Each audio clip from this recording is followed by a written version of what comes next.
Hey everyone, thanks for joining us again. Welcome to the Poke Lore Podcast. We set to explore the world of Pokemon. My name is Professor Cedar. And I'm Professor Pine. Today we're going to start from the very beginning, the creation of the Pokemon universe. I'm excited. Are you excited? Let's get into it.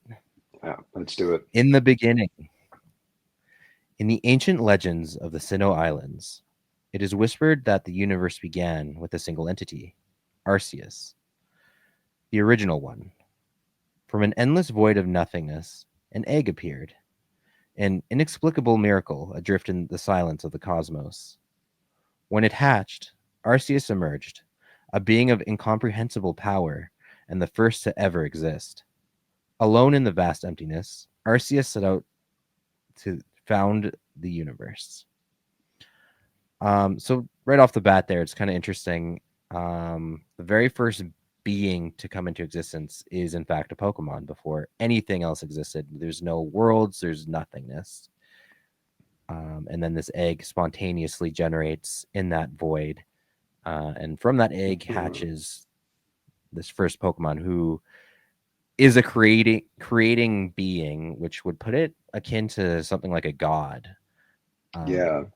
When I hear the story of Arceus creating everything and everything else that we're about to go through, it almost rings like Greek mythology, maybe even Norse mythology, something like that, where there was one that, you know, if I remember right, in Greek mythology, it was one god that bred with darkness or something like that, created another god, and then another god and another god. They were brothers and sisters and so on and so forth. And then they get together and make more gods and demigods and all this. And that's kind of where it seems like this is going for the creation account. It's interesting. Uh, yeah, I don't know if you agree with that. What do you think? Yeah, I mean the word God itself is pretty heavy with meaning. In the Greek context, like it wouldn't necessarily the gods are a little bit different in that they're a distinct subset of creation. Gods are Yeah, created, but you have like primordial entities, and then you have the titans that emerge from them, and so on and so forth. So you still have that right. generation little build. Yeah, It's just kind of being pedantic about the word God, but sure. essentially Yeah. these creatures are immense power and represent like existence and forces in nature like chaos and things like that. Hmm.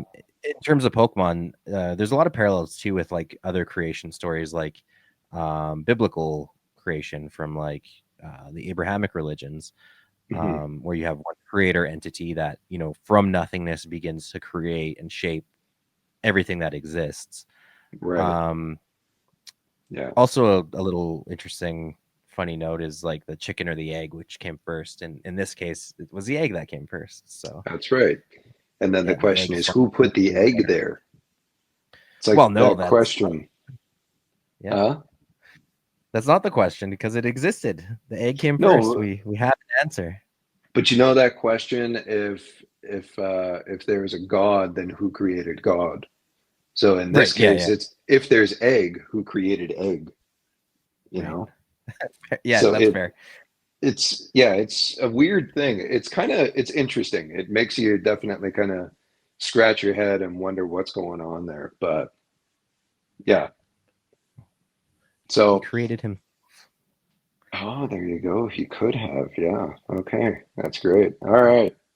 So, to to shape the shape the fabric. fabric of reality, Arceus brought forth three mighty beings. Dialga, the guardian of time, was given dominion over the flow of seconds, minutes, and eons. Palkia, the master of space, was entrusted with the expanse of dimensions and distance. And Giratina, the shadowed one, was born to govern antimatter, an opposing force of balance and chaos. But Giratina's power was volatile, untamable, and was cast away into a dark, otherworldly dimension to dwell alone.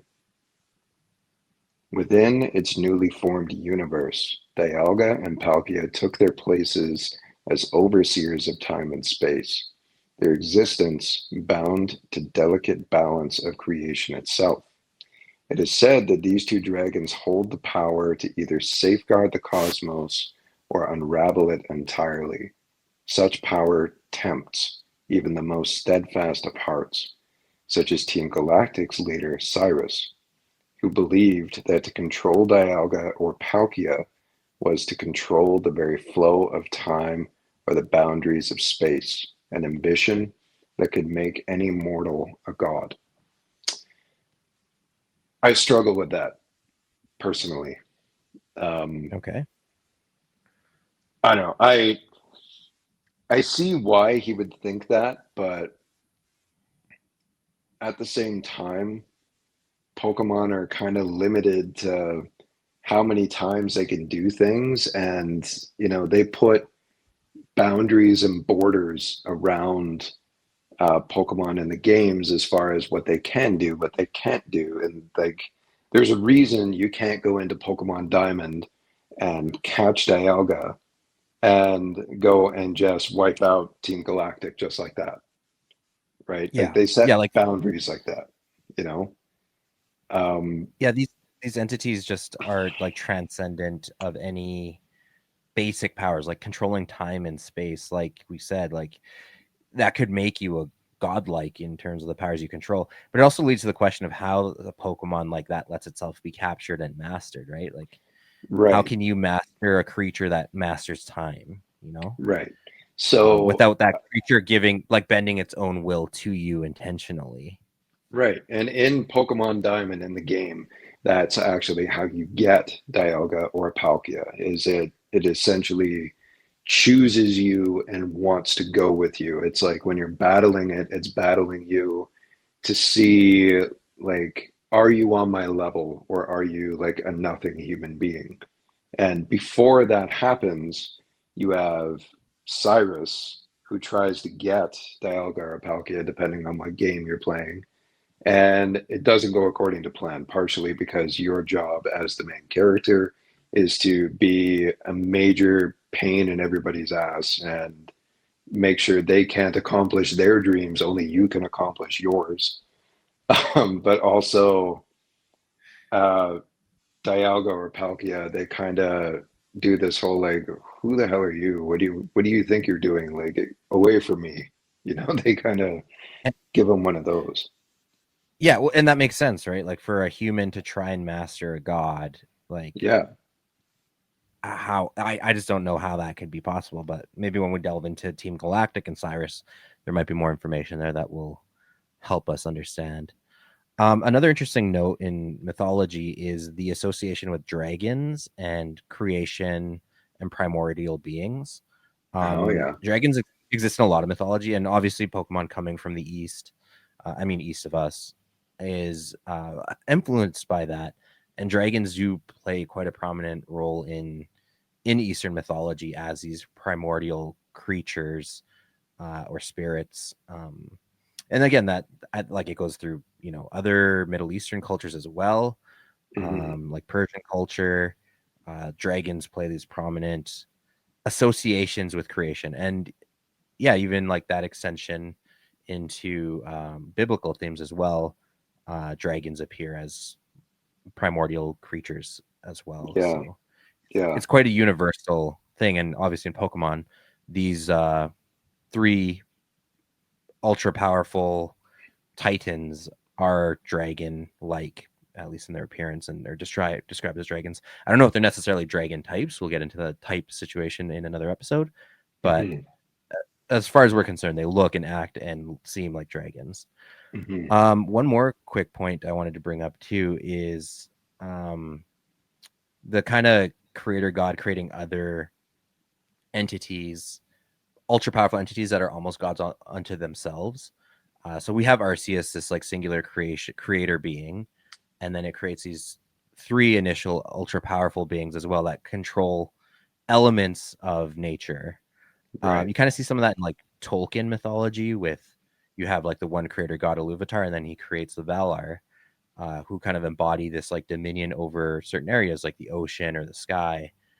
Um, and they're almost like demigods unto themselves as well. They just have exert so much power over their realm of influence, and Hmm. that itself is also kind of very Greek uh, or Egyptian and like their mythos as well, where you have gods of domains, where they kind of Right. are limited to or control a certain area. Hmm. So very much drawing on all kinds of like traditional mythology in real life. Right. One thing I'll add before we keep going. Um, so in every game that you play, you're you end up getting the opportunity to catch whatever legendary Pokemon is in that game. In this case, where we are right now, would be Dialga or Palkia or Giratina if you're playing Pokemon Platinum. Um, just based on what I was saying about how Cyrus thinks he's going to get the ability to control time and space by capturing them, I'm saying I disagree. And I'm pretty sure if somebody with uh, poor morality tried to approach one of these things, it would just erase you from time and space just for the sake of doing it, make the world a better Yeah, place. In the and that makes sense. anime, though, yeah, it Okay. does. But in the anime, if you look at all of Ash Ketchum's adventures, not once does he ever even try to catch a legendary Pokemon, except for Mewtwo. He tried that like an idiot. But anytime he encounters it, he kind of just has this awe-inspiring, like, whoa. And then they go on a magical adventure together, and then he just goes, okay, we've had our fun, carry on. And then he just lets it go. And that seems like a much more appropriate response to something that could literally erase you from time and space. Yeah, absolutely. And also if you include also if they are a lot of these legendary creatures, which again we'll do our own deep dives into each one eventually here, and there are many. But a lot of them do have this association with a certain kind of element. And I'm sure it's highly disruptive to nature if you removed that pseudo deity from its environment, Hmm. right? Like, Right. if you captured Garatina, like would that just cause utter chaos to reign, if essentially the god of antimatter disappears, right? That's right. Yeah. So because Yeah. you Yeah. wanted to have him in a little Pokeball. So Yeah. That's right. there's a lot of interesting elements here. And so far, like we just have the very basics of reality being created here. Like we still don't have any planets, we don't have any other Pokemon, we don't have any humans. We So we're have very much, concepts almost. yeah, Yeah. concepts and like uh I would say even like the beginnings of physics. Right. Yeah. All right. As the Right. universe expanded, stars were kindled, planets were born, and the Pokemon world came into being, a gem amidst countless celestial realms. But Arceus was not yet done. At the dawn of the world, it shaped three more beings to bestow the essence of life itself. Azelf, the embodiment of willpower, emerged to inspire determination and resolve. Mesprit was the bringer of emotion and infused knowledge and granted wisdom. Okay, sir, I skipped a line there. Azelf, the embodiment of willpower, emerged to inspire determination and resolve. Uxie, the keeper of knowledge, granted wisdom and understanding. And Mesprit, the bringer of emotion, infused the hearts of humans and Pokemon alike with joy, sorrow, and love. These three entities wove the tapestry of sentience, ensuring that will, thought, and feeling would flourish across the ages. Thus, the legends tell of Arceus, the great architect who forged time, space, and spirit, ushering in a universe from nothingness into a symphony of existence. Nice. So, yeah, So, kind of continuing with that theme of like, ultra powerful beings that have dominion over now sentient life, right. with Mesprit being emotion and Uxie knowledge and understanding. And what's the last one? Uxie, Uh, Mesprit, and Azelf Mesprit and Azelf. Yeah, that's right. being willpower and determination. So Right. Now, just saying so far, and as we read on, I will add in something. But these six beings that Arceus has created, just going on with what I was saying earlier, It doesn't seem like it's even a good idea to even try to attempt to catch any of these things. Because if you're right and you were to catch, let's just say, Mesprit, now nobody has any more emotion. Yeah. Because Yeah, absolutely. you Well, just so that remove is the these question. things, right? Would they If you're like are right. they so if they're so supremely powerful, do they continue to have influence even when they're hiding out in a Pokeball?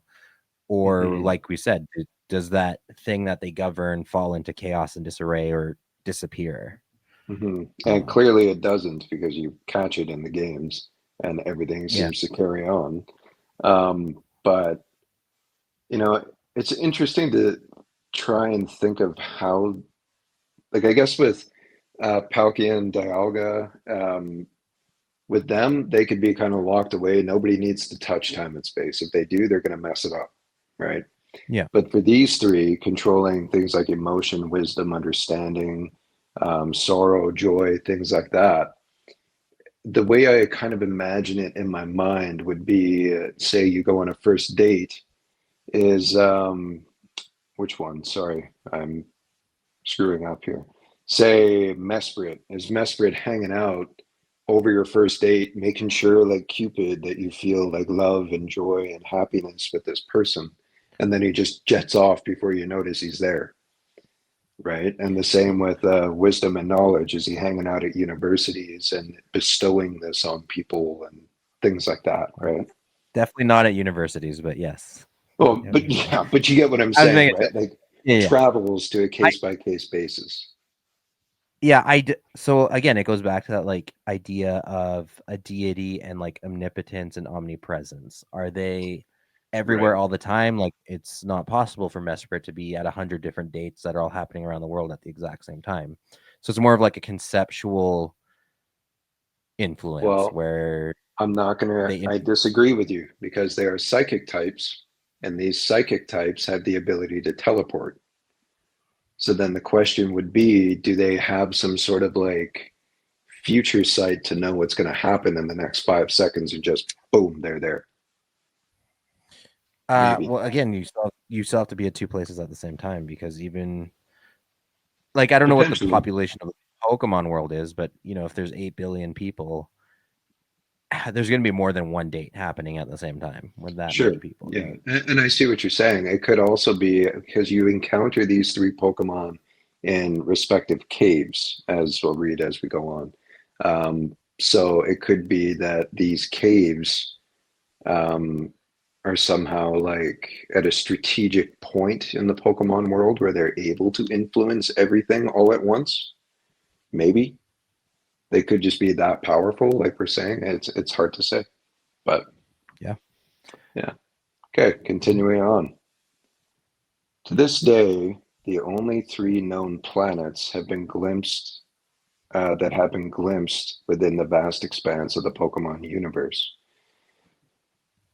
Foremost among them is the Pokemon world, a vibrant and ever-evolving realm teeming with life.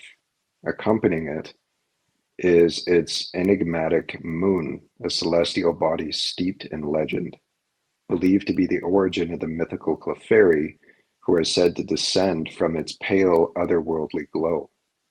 The second is a nameless, distant planet, a world cloaked in cosmic mystery, where the alien Pokemon Deoxys was born, carried across the stars to the Pokemon world by a meteor's fiery trail. Beyond these, there is at least one prominent star that graces the skies of the Pokemon universe, a constant companion visible across countless nights and countless tales. As for other stars and planets, their existence remains shrouded in the unknown, the cosmos holding its secrets close. On occasion, during quiet night scenes, familiar constellations flicker across the animated skies. Perhaps a cosmic wink slipped in as an inside joke by the animators, blurring the line between the Pokemon world and our own. What lies beyond remains a tantalizing mystery, a universe vast, timeless, and waiting to be explored. So All this I'm brings up some interesting. remembering, go ahead, you go.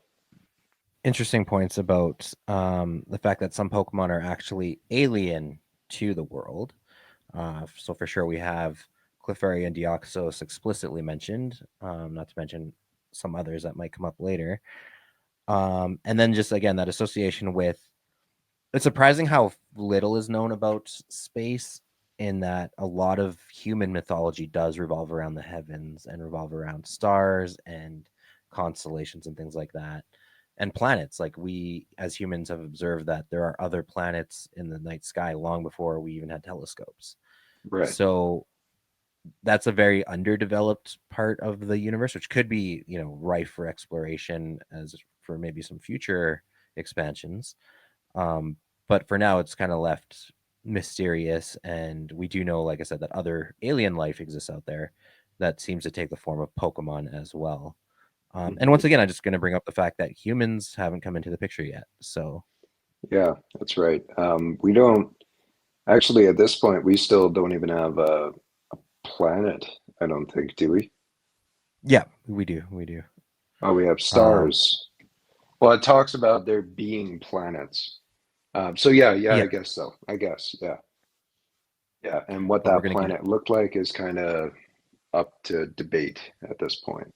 But I am yeah, curious, because there are different forms of Deoxys. There's the speed form, the attack form, and the defense form. And it makes me wonder, is there an entire planet of billions of Deoxys in these different forms? Are there more forms? Like, kind of makes yeah, me wonder, right? yeah.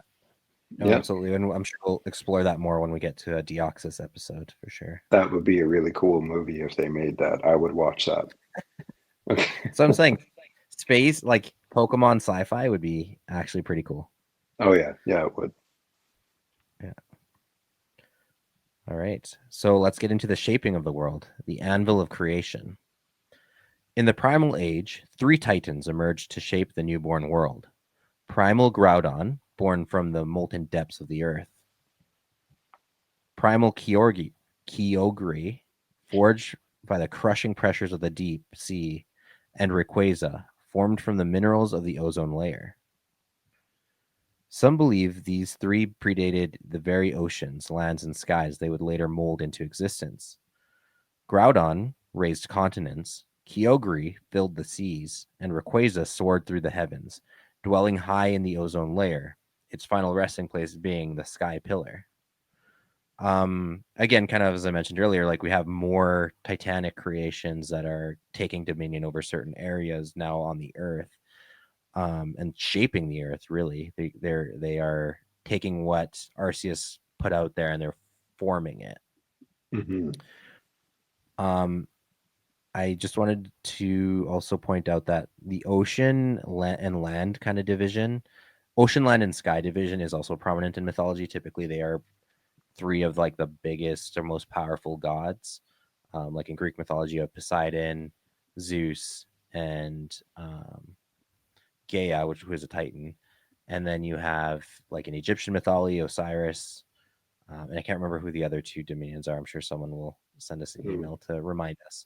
But Yeah. it's kind you kind of see that prominent division like in the ancient world where you have the land, the ocean, and the sky as kind of three very primordial spheres of existence and influence, which is kind of Hmm. reflected in these three as well, which is really cool. Hmm. Yeah, Um, yeah, absolutely. So, but balance would not last. A fateful meeting turned Groudon and Kyogre into fierce rivals, their clashes raging endlessly as they vied for dominance over nature's bounty. These catastrophic battles threatened to tear the world apart until Mega Rayquaza descended, quelling their fury. Defeated, Groudon and Kyogre retreated into deep caverns, shedding their primal forms as they fell into slumber. To prevent their reawakening, red and blue orbs were created and safeguarded at Mount Pyre, with the power of both with the power of both contain and unleash their primal might. So this is where I'm going to add something in, just because I'm doing a playthrough right now of Pokemon Emerald. Um, okay, so you have. two bad guy teams in this. Normally, you only get one. In this one, you have Team Aqua and Team Magma. And that's actually the symbols for them right there on the stones. Magma symbol would be in the red, and the aqua symbol would be in the blue. Um, Now, both teams are fighting each other for control over the sea or the land. Team Magma, well, both of these teams apparently failed science class.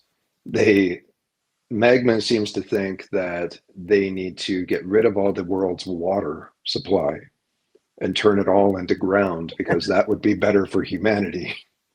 And Team Aqua thinks the opposite, get rid of all the land and make everything water, and then we'll be better off. And it's not until they both release Groudon and Kyogre that they start realizing the world is tearing itself apart. So you actually get to watch that play out in the game, which is a pretty cool experience. It's very different than anything else. So you see random insane like rainstorms come up and they start to spread and spread and spread the more these two encounter each other. Um, your job at that point in the game is to go and find Rayquaza. And I'm just going to say right now, this game is a massive tease because it keeps giving you these glimpses of like, oh, there's the legendary. You could catch it. Go ahead, go up to it. And then it goes, oh, it escaped over and over again. So you see Rayquaza, you go, oh, I get to catch it. And then I get to stop there fighting. It's going to be incredible. And then it just goes, nope, I'm just going to disappear, go fly and do this myself. You get nothing. And it's actually a really, it kind of goes to what we were talking about, where if you disrupt um, these Beings. forces of nature by controlling these beings, do you mess everything up? You Yeah. know, and it almost seems like it's better in this case that you do catch them because if they're left in the wild, they could rip the planet apart, right? Hey, that So, that that is an interesting kind of like third option, right? Like the one option, and this like plays into real life philosophy. You have the one option of letting nature fend for itself and let it be, right? And the right, other one is like, can you control, can you master nature? And humans forever have been riding that line on either side, right? Sure, a lot of our listeners have their opinions on what we ought to do in either of those cases. Should we sure. control and master nature, or should we leave it to its own devices and let it do what it does? Hmm. So there's some really deep kind of like connections both to the mythical and the current real. Um, yeah. Yeah, yeah, it's pretty crazy. Well, Um, let's. Go ahead. Well, I was just gonna keep going. Did you have Yeah, anything else about requests or? nope, it's all you. Okay. As ages passed, life flourished in the prehistoric era. Pokemon roamed the land in great numbers, with Mew believed to have populated the Earth, the progenitor of all other Pokemon. Fossils left behind tell the story of these ancient beings, though Mew's presence dwindled as other Pokemon species emerged. Evolution began to diverge paths, giving rise to the first humans. So, a lot to unpack there, some big Yeah, revelations. a bit. So we now have humanity, and it turns out humanity are also Pokemon. Yeah, Very yeah. interesting. That's what it seems to be saying anyway. It seems to say that, I guess, similar to real life evolution theory, that we all came from animals, Ancestors, yeah, right? yeah. So, So, yeah, but apparently we it were all all, Mew. yeah, and that's the other thing I was gonna say is all Pokemon, regardless of how different they are, descended from you, except for, of course, those legendaries that we had just discussed, like Rayquaza, and like these primordial type beings. The other interesting question then is life on other planets. So, like we talked about Dioxys, Right. are they descended from other primordial life, or did Mew somehow? And we know Mew can actually travel through space. It's actually one of the very first things we see in the show There you is Mew go. flying through space. So, did Mews go out into the universe and like seed life across the galaxy, or do they descend from something else? In which case, as could they really be classified as Pokemon, or are they something different? Because so far you have a pretty consistent line of, if not a direct evolution, you have creation of, right? Like you have Arceus creating these other primordial beings who shape the earth and like emotion and all that kind of stuff. And Hmm. then you have all these Mew as the first Pokemon, and then all other Pokemon descending from this one line, right? Right. Now, I'm just looking at the wording of that there, and it looks like it says, uh, so Mew's presence dwindled as other Pokemon species emerged, which makes me wonder, is it possible that not all Pokemon came from Mew, but maybe Mew was kind of given dominion to start like creating other types of Pokemon in a way, right? Yeah. It's an interesting thing, and I mean, you're right. He travels through space. I'm not saying they're 100% linked, but if you look at a picture of a Clefairy and look at a picture of a Mew, they look kind of sort of similar in a way. Yeah. Like Clefairy just had one too many snacks, and you know, It's but Mew that little bit, but yeah, just saying. Okay, so where are we here? Okay, here we go. The world began to take shape. Mount Coronet arose, anchoring the Sinnoh region, while Regigigas, the colossal titan, moved continents to form new lands. And the fiery violence of Stark Mountain, Heatran emerged from the lava. With the world's form settled, Arceus created the adamant, lustrous, and griseous orbs before falling into an eternal slumber. In the Stone, Ice, and Iron Ages, Regigigas was sealed away in the Snowpoint Temple, locked with keys in the form of the Pokemon Regirock, Regice, and Registeel, hidden across the Hoenn region. So this is kind of cool. These guys, I I have to admit, I think they're kind of the stupidest legendaries. Like their design just sucks, but like they're meant to be like golems, right? yeah. So if you look at the way a golem looks compared to these, it's pretty similar. Like I know in like in Jewish lore, they have a golem that's kind of like made from clay in a sense, which kind of resembles Regirock. Could also resemble Regi Ice and Regi Steel. So again drawing from different mythology from different cultures, right? Yeah. Yeah. Yeah, no, that's a good observation. Hmm.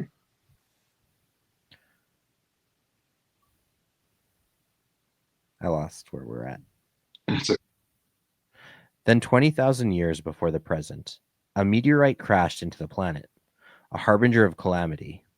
From its remains, Eternatus emerged, unleashing the darkest day, a catastrophic event that introduced Dynamax energy into the world. From the chaos rose two legendary heroes, Zacian and Zamazenta, united to defeat Eternatus, sealing it into an inactive state. Fragments of the creature, known as wishing stars, scattered across the land. Millennia later, humans learned to harness their energy through Dynamax bands, granting them the ability to control the awe-inspiring phenomena of Dynamaxing. Thus, through creation, conflict, and cataclysm, the Pokemon world evolved, shaped by legends, protected by heroes, and bound by the extraordinary forces that define its very existence. So yeah, you so have again yeah. um, prominent kind of like meteor mythology. Typically, there's a great calamity that's also drawn from like history. You have like the extinction of the dinosaurs events. There's a lot of sorcery and legends built around like comets or comets or meteors as omens and things like that. Hmm. So obviously that is playing a prominent role in this. And then you have the emergence of something akin to, I don't know, like a demonic creature or like a devil of some kind in Eternatus, who seems to be like a negative being. Now, Well, I don't know much beyond kind of this introduction, so and we will eventually Eternatus get is into a poison and dragon type. okay. So what's cool about it, and this is something that I'm just catching here, And playing through Sword and Shield, I may have missed this because I was kind of button mashing to get through all the wordy stuff.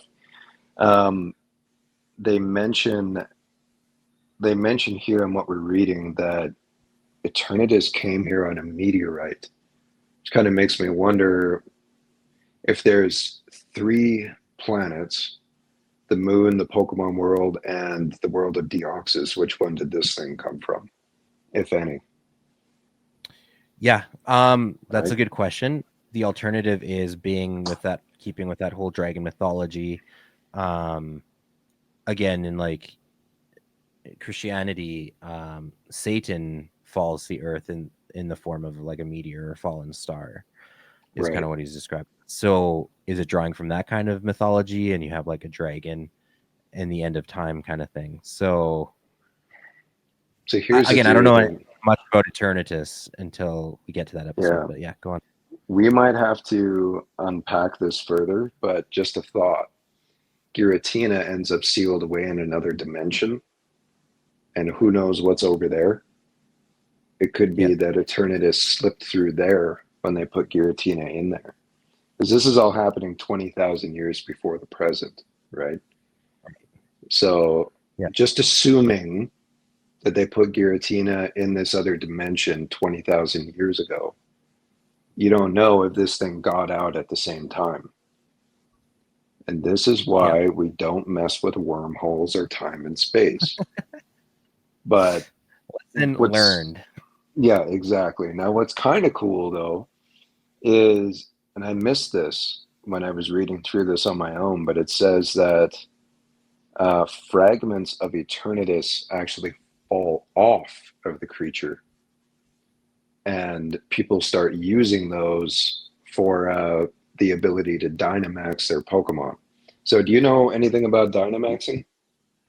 No.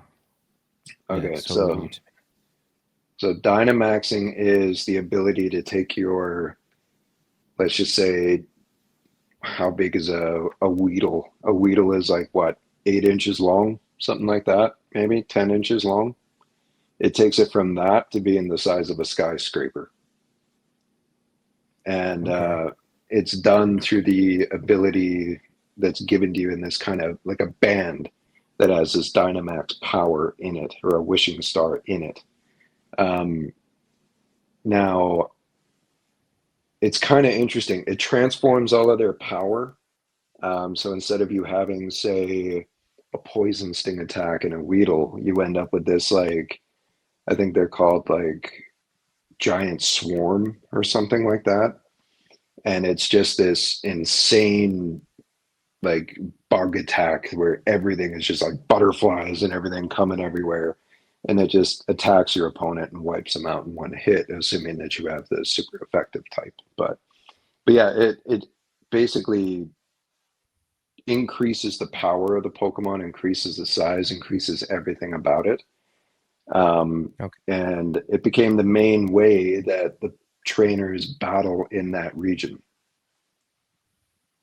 So So they're just doing Godzilla monster battles essentially. yeah, or yeah, like fighting a kaiju essentially, right? Yeah. So that's interesting because that brings in that kind of, again, Eastern mythology where kaiju, like the whole genre of like giant monster, um, is again very prominent coming from Japan where Pokemon originates.